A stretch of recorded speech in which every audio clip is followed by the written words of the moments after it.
Ça en fait YouTube. Je suis Suzuki, je suis très content de vous retrouver pour un petit unboxing. Pas prévu, le Stream Deck qui m'a été vendu en fait par un des abonnés d'ailleurs, Neo Rebels, merci à toi, qui va pouvoir me permettre d'améliorer en fait mes streams. Donc je vous montre en même temps à quoi ça sert. Bon, on va commencer par un mini unboxing. Alors il est comme neuf. Voilà, il y a même encore le manuel d'utilisation, le Quick Start.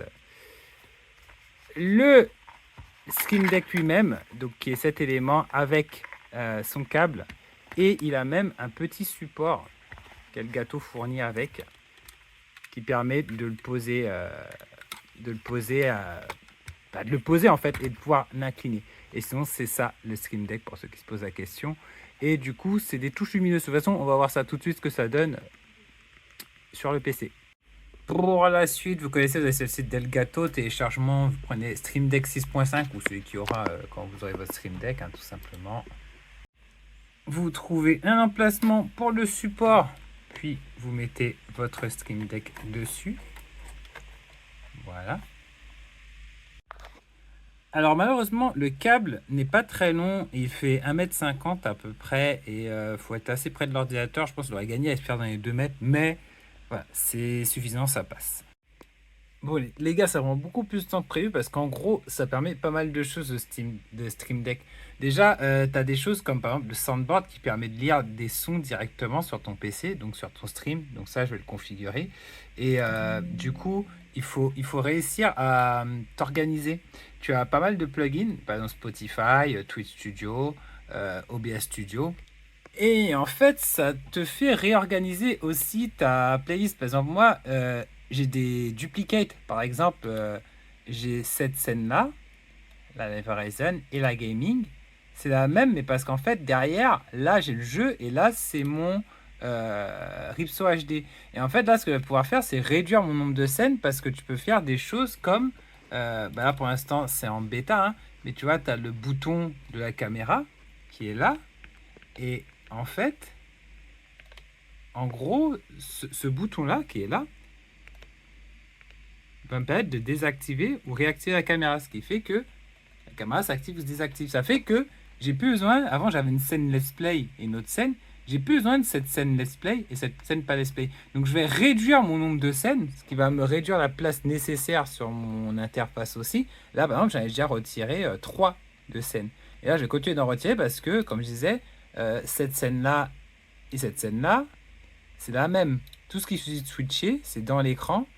Il suffit de switcher pour activer la Xbox Series ou pour ne pas l'activer. Et ça, je vais le configurer sur le Stream Deck parce que là, je vais pouvoir mettre Xbox et cliquer dessus, lancer la Xbox, éteindre la Xbox, le gaming PC ou le live streaming. Parce que là, j'avais plein de scènes qui sont encore là d'ailleurs. J'en avais 9. En fait, ces 9 scènes-là, je vais en faire juste 2. Il y aura juste 2 scènes et dessus il y aura des sources différentes. Donc le Stream Deck, ça vous permet aussi d'optimiser votre stream et le stream il sera plus léger à gérer pour mon ordinateur aussi. Juste pour que vous compreniez ce que ça change, en fait j'ai plus qu'une scène et là c'est ma Xbox désactivée, là c'est mon PC, un jeu sur PC, et là c'est le display. Et en fait du coup ça m'affiche mon PC ou ma Xbox, enfin évidemment elle n'est pas allumée, mais sur la même scène en fait, tu vois, je peux afficher. Ce qui fait que j'ai plus toutes les scènes que j'avais avant et je pense que ça va libérer de la ressource au PC. Bon bref, j'ai personnalisé, vous avez vu début stream, fin du stream. Donc c'est mes scènes de début et de fin de stream. Sachant que j'ai aussi automatisé les choses pour faire le générique de fin, etc. Ça c'est pour quand j'enregistre, enfin bref. Je veux dire, faire pas mal de trucs, j'ai aussi pu mettre une soundbar avec des sons que je peux arrêter, mettre.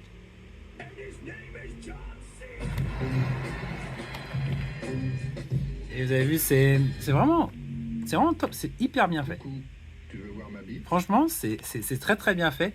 Et c'est en fait en stream, c'est un vrai jouet, c'est vraiment ludique. Et c'est sous mon clavier là. Je pensais pas que je serais aussi heureux d'avoir un Stream Deck. Voilà. Je pense que c'est indispensable pour tout streamer qui veut améliorer son confort en live. Ben voilà. Et tu peux faire plein de trucs comme ça. C'est des fonctions que j'avais faites avec mon clavier que j'avais fait. Mais c'était des ressources d'ordinateur. Là, c'est géré directement par le Stream Deck. Et ça, c'est génial. Et pareil, j'ai des débuts fin. Mais ça, je vais le refaire parce que là, ça change juste les scènes. Mais en fait, je veux que ça lance automatiquement mon stream là. Et là, que ça l'arrête automatiquement. Donc, c'est ce qu'on va faire. Sur ce, les amis, je vous laisse. Vous dire tuer les otaku. Et puis, regardez comme ça m'a simplifié les choses là. J'ai plus beaucoup de scènes en fait. J'ai plus beaucoup de scènes. C'est juste trop bien. Ciao, bye bye.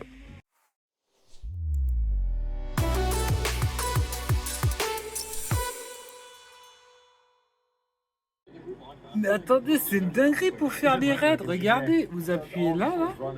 Et en fait, là, ça vous met toutes les personnes qui sont là et vous choisissez lequel chez qui vous les raid. Et hop, vous appuyez et ça envoie le raid.